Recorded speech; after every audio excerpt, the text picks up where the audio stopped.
for this one because you can't totally shy away from throwing the football.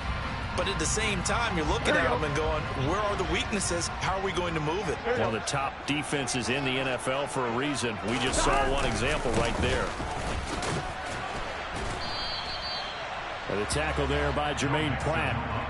This running game's so important for them, and they know that. It helped lead them to a victory last week when he was over 100 yards. Let's face it, it's their identity.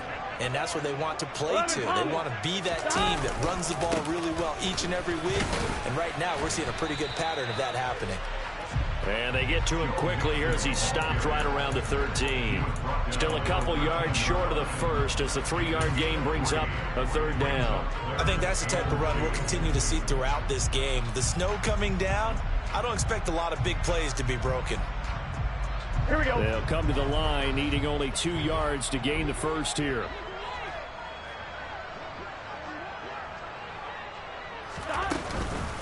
They give to Mixon to try to pick it up. And he has the first down before he's tackled at the 5. It's an 8-yard pickup and leads to a new set of downs. In motion left, the tight end. 11. Gotta go. And now they will throw it with Burrow. In trouble, and he'll go down back at the 12. Multiple players combined for their team's first sack of the game.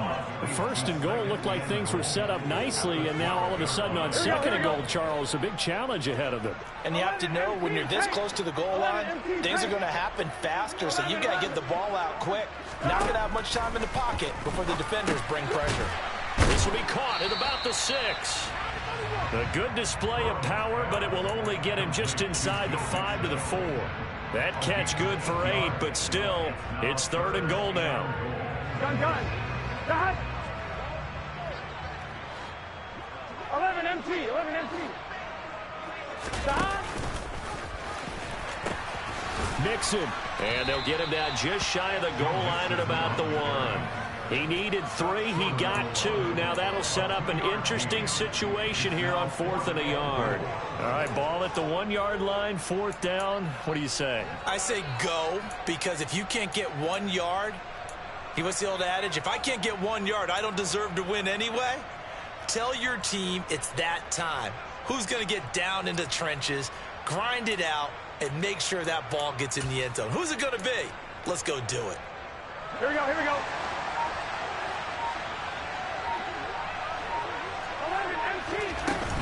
They'll try and run with Mixon. And he is in. Touchdown, Bengals. Joe Mixon becoming just the second player with 30 touchdowns in a single year. And the Bengals use the early turnover to get on the board first here in this one.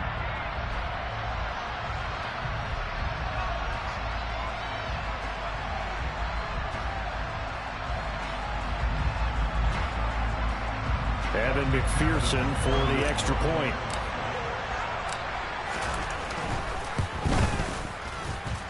Now, these are not going to be easy on a cold, snowy night, but this one is up and through.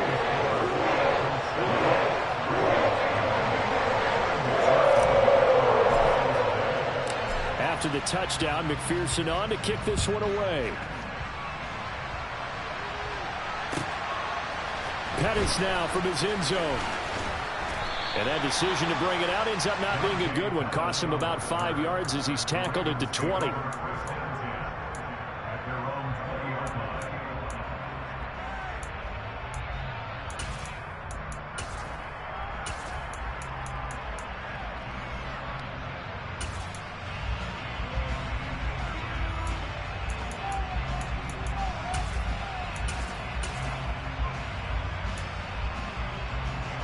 The Raven offense set at the line for this next drive.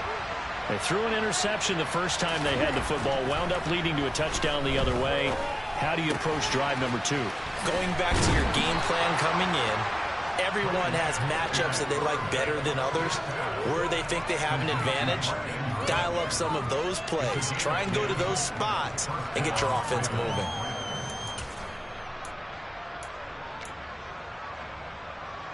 Come on. Line of scrimmage, the 31 now on 1st and 10.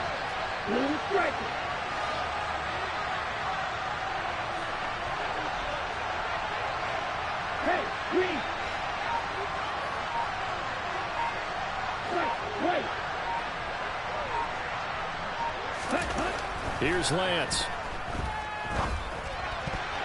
And the coverage terrific there as that's knocked down and incomplete. Partner, we read a great article this week arguing for him to be Defensive Player of the Year. Normally sacks are the big thing that people point to, but what he's done in the secondary has been something special. It has been because it's been an all-around game for him. Taking the ball away, rushing the quarterback, and sacking him himself, doing a number of different things that change the way the game is played.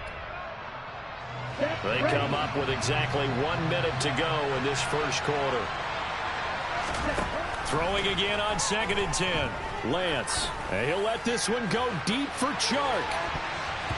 And it's knocked away and incomplete. He's second in the NFL in interceptions, and you understand why. He plays a game of great intelligence, understands positioning, and has a great ability to break on the football when it's in the air. So fun to watch his closing speed, and another example of it on that play.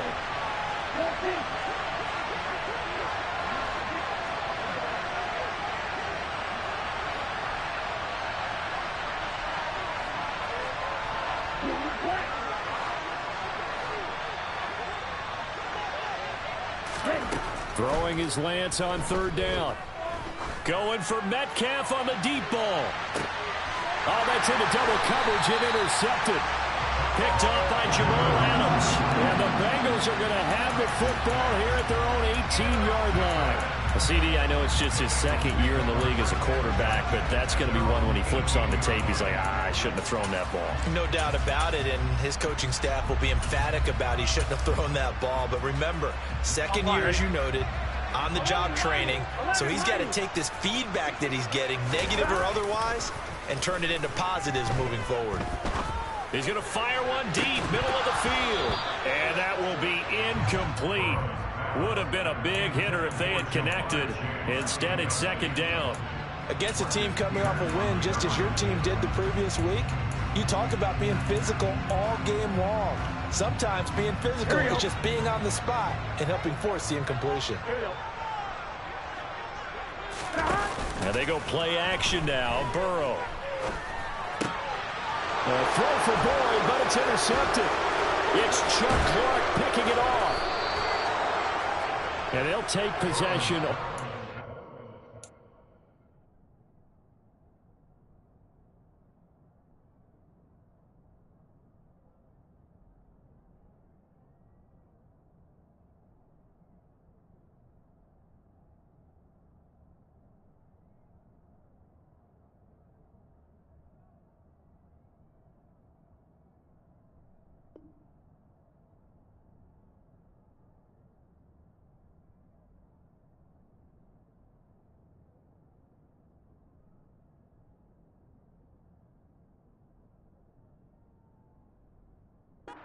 In the red zone and in a great spot to add points to the scoreboard. And Brandon, how many times have we seen a defense with a lot of field behind them get even more aggressive, right? They feel like they've got them not pinned down, but in a favorable spot for them, and they took advantage of it there. Got a nice interception and set up their offense in great shape.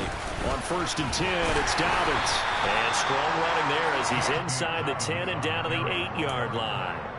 5 yards is the tally on 1st down. That brings up 2nd and 5. Well, they did throw interceptions on their last 2 drives, so no surprise at all they decided to start it with a running play.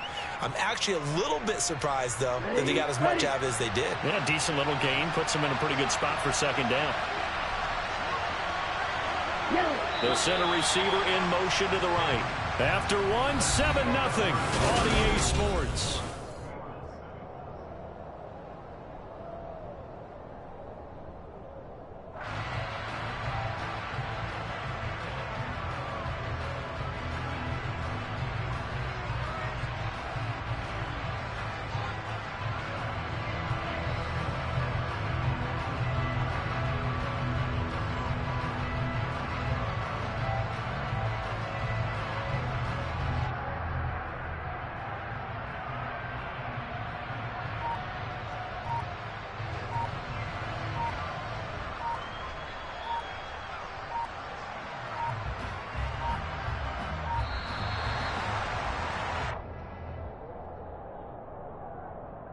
The offense knew it. They were already starting to walk back as that one is accepted.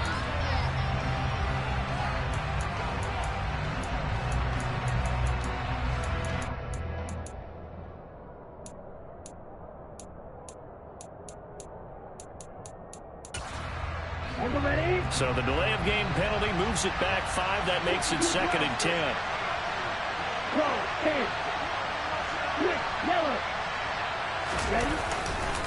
Another run here with Dobbins. And he'll be brought down here at the 3-yard line.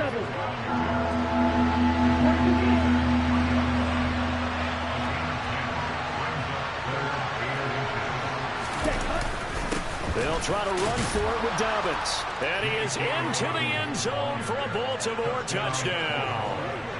J.K. Dobbins hitting double digits with his 10th rushing touchdown on the year. And the Ravens are an extra point away now from tying this ball game. The point after, no gimme in the snow, but it's up and good. And we are tied at 7.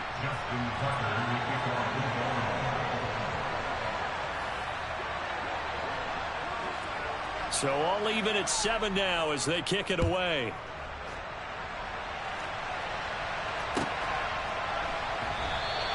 And Wilson is perfectly content to bring this out to the 25, a touchback.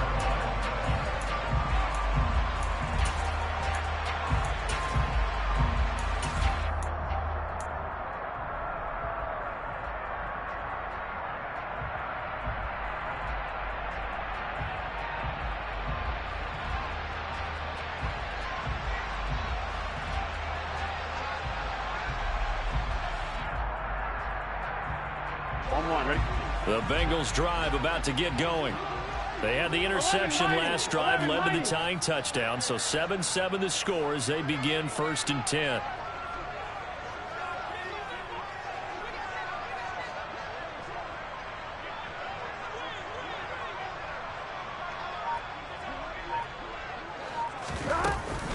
Here's Joe Mixon as they start on the ground. And he's going to take this ahead for right around 3 yards, but no more than that.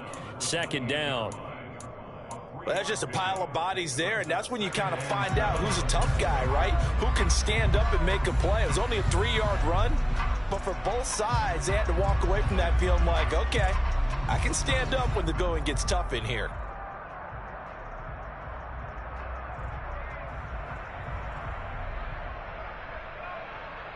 Here we go. Here's 2nd and 7 now from the 28.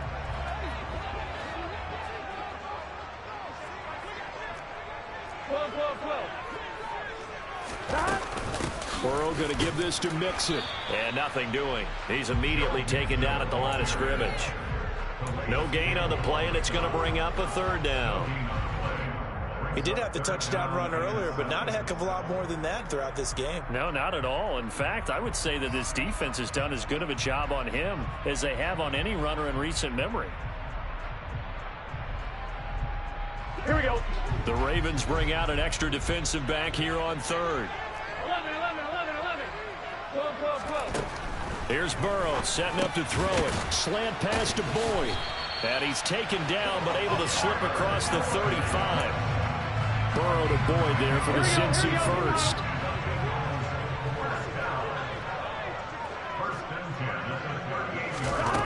Back to throw. Man open, that's Jamar Chase complete. It'll be a gain of 5, and it'll be 2nd down.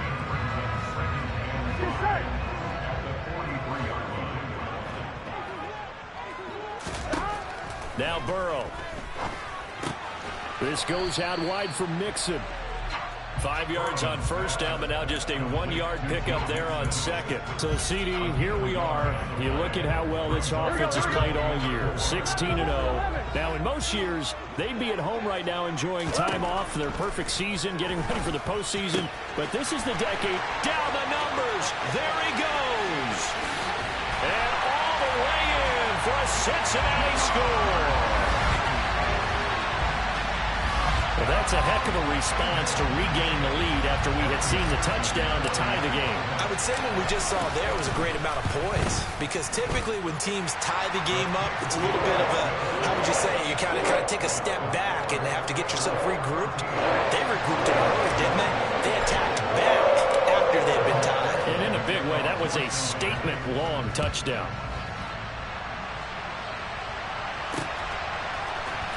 Pettis now from his end zone. And that decision to bring it out ends up not being a good one. Costs him about 5 yards as he's tackled into 20.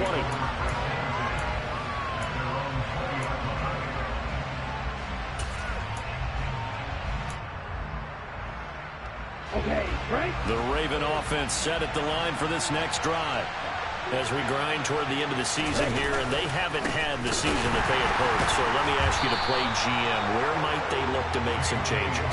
I think when you look into the upcoming draft, think hard about them drafting multiple offensive linemen. They've got to get stouter up front. And as a GM always tells me, Charles, this is a big boy league, and big people always end up winning games for you. Here we go. First play of the drive goes the wrong way. Here's 2nd and 12. They'll go again with Dobbins. And he finds some space past the 25 to the 27. On a 2nd and long, it's really nice to see an offense that has enough confidence to run the football in that situation. I think that goes back to their practice and game planning.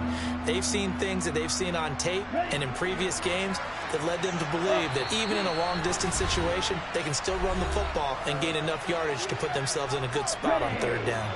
The heavy set out there. 3 tight ends in the formation for 3rd and 3.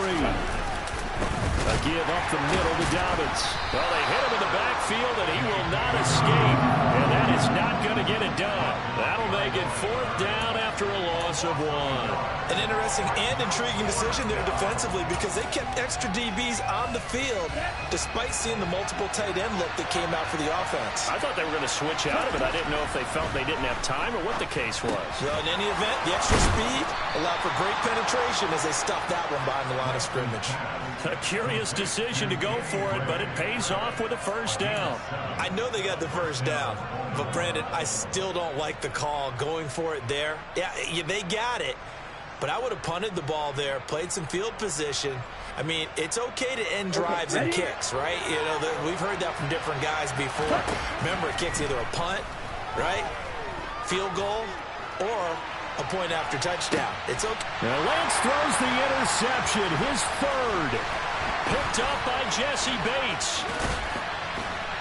And the Bengals are going to take possession here at their own 47-yard line. Boy, so another interception, CD, and it feels like he's starting to unravel a little bit. And as you would expect, still a work in progress here in his 2nd season.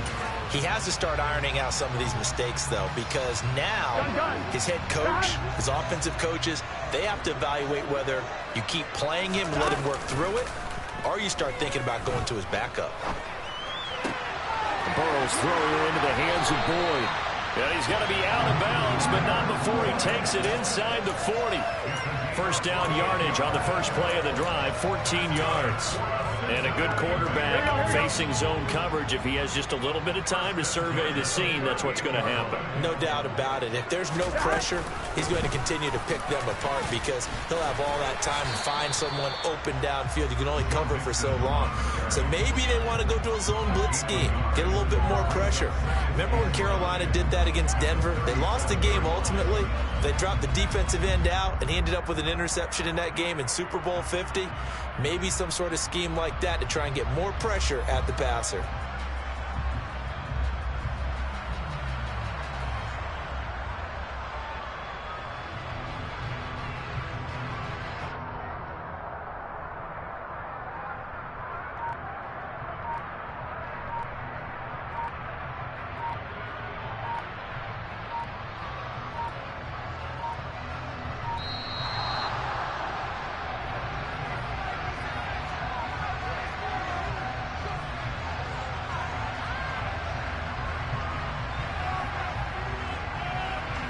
That flag accepted, and it backs the offense up a little bit.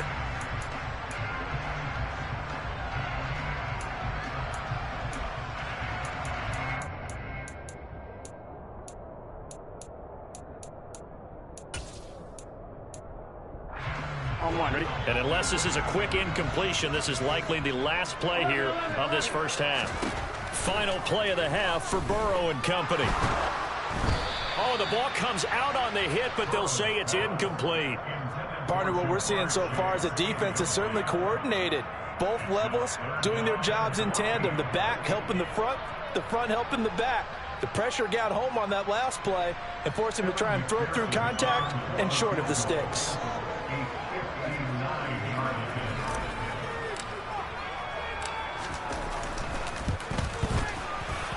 McPherson's kick is good, and that will do it for this first half. So we reach halftime here in a 10-point game as we'll head down to Orlando. That's where we find our man Jonathan Coachman at our EA Sports Halftime Report. Coach. And we welcome you back live now inside the booth alongside Charles Davis. I'm Brandon Gaudin, set and ready to rock for the third quarter.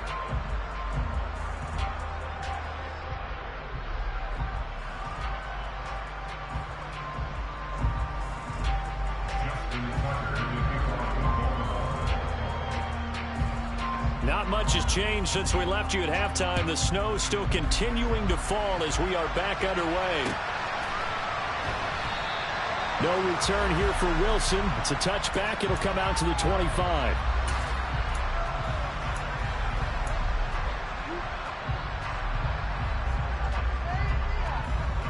The Cincy offense about ready to go here on their next drive. Yeah, both of these defenses have been stifling these last few drives offensively. Just not able to get anything going, so what needs to change? I think a lot of the guys will go back and review, so to speak, because everyone has someone assigned to how did each play work. Okay, what did we use that kind of worked for us during this game? Try and get back to some of those plays, as well as the possibility of showing something you haven't shown already in this game and trying to change things up. We'll see if they take the advice of Mr. Davis. Only a yard on the pickup there, and it'll bring up a third down. They know that old expression, it's not my night. It hasn't been his so far. I don't know if the legs are a little bit heavy. Sometimes having to hang out all day and play doesn't exactly play to your advantage, but it's been a tough go for him. And every time he looks up, somebody's there defensively. That was the same case on that play. On third down, Mixon. And he'll be taken down, but he does have first down yardage.